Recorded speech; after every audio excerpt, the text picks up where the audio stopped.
Hello friend, welcome to mechanical mind. आज हम यहाँ पे बात करेंगे डायरेक्शन ऑफ कोरियोलिस एक्सीलरेशन। यहाँ पे तो चलिए देखते हैं कोरियोलिस एक्सीलरेशन क्या होता है। ये जो the direction of Coriolis acceleration is obtained by rotating the radial velocity vector through 90 degree in the direction of omega. ये चीज क्या कहता है, जो कोरियोलिस एक्सीलरेशन है, इसको हम जो डायरेक्शन है इसके पाने के लिए हम क्या करेंगे, जो वेलोसिटी वेक्टर है हमारा उसको हम किस डायरेक्शन में रोटेट कर देंगे, in the sense of omega. तो ओमेगा के सेंस में हम वेलोसिटी की जो डायरेक्शन है उसको रोटेट कर देंगे, तो उस डायरेक्शन में हमको क्या मिल जाएगा, कोरियोलिस एक्सीलरेशन। तो चलिए यहाँ पे जैसे ये पहला हमारा है ऑब्जेक्ट, इसमें जो स्लाइडर है बाहर की ओर जा रहा है और ये जो ओमेगा है क्या है, यहाँ पे क्लॉकवाइज घूम रहा है। क्या है, क्लॉकवाइज घूम रहा है। तो ये जो बाहर की ओर वेक्टर जा रहा, अब इसको हम क्या कर देंगे, अपोजिट कर देंगे। क्या करेंगे, यहाँ पे क्लॉकवाइज इसको क्या करेंगे, घुमा देंगे, ओमेगा के सेंस में घुमा देंगे। तो ये जब इसको क्लॉकवाइज घुमाएंगे तो हमारा जो वेलोसिटी एक्सीलरेशन हो जाएगा कुछ इस तरह, इस डायरेक्शन में हो जाएगा। तो ये क्या हो जाएगा, एसी हो जाएगा। क्या हो जाएगा, एसी हो जाएगा। यहाँ पे अगर यही अंदर की ओर जाता, क्या होता, ये अंदर की ओर अगर वेलोसिटी वेक्टर ये अंदर की ओर होता, तब फिर ऐसा घुमाते क्लॉकवाइज तो ऊपर की ओर चला जाता। यहाँ पे जैसे आपको समझ में नहीं आ रहा होगा,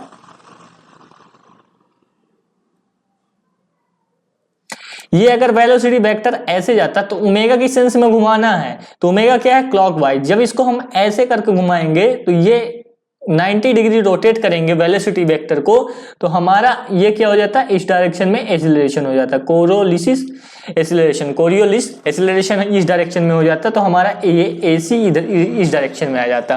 बट हमारा जो वेक्टर है वो बाहर की ओर है। अब बाहर की ओर है तो इस डायरेक्शन में घुमाएंगे तो क्या हो जाएगा, इस डायरेक्शन में आ जाएगा।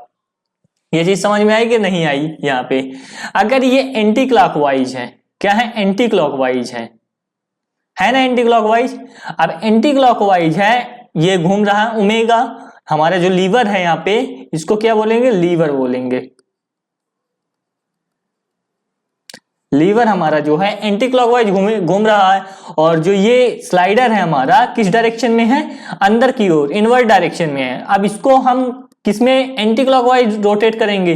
तो जब इसको रोटेट करेंगे इस डायरेक्शन में, तो हमारा जो 90 डिग्री पे रोटेशन आएगा तो ये आएगा, तो कोरियोलिस एक्सीलरेशन जो होगा इस डायरेक्शन में हो जाएगा। अगर यही बाहर आउटवर्ड होता, किस डायरेक्शन में, यही आउटवर्ड डायरेक्शन में होता, तो हम क्या करते हैं, इस डायरेक्शन में रोटेट करते 90, तो इस डायरेक्शन से इधर 90 हम एंटी क्लॉकवाइज में रोटेट कर दिए तो हमारा ये डायरेक्शन हो जाता कोरियोलिस एक्सीलरेशन का। तो ये क्या हो जाता है, एसी हो जाता।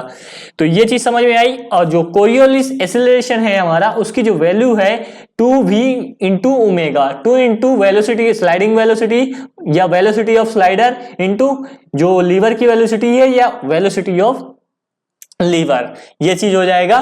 तो ये हमारा जो डायरेक्शन है बहुत ही ज्यादा इंपॉर्टेंट है। यहाँ पे इससे हर बार गेट में क्वेश्चन आना ही आना है। ईएससी या गेट में एक क्वेश्चन तो बनता ही है, 100% में 101% बनता है, डायरेक्शन पूछता है। तो अगर वीडियो अच्छा लगा प्लीज वीडियो को लाइक करिएगा, चैनल पे नए बने चैनल को सब्सक्राइब करिएगा, साथ ही जो बेल वाला आइकन है उसको भी प्रेस कर लीजिएगा। Thank you.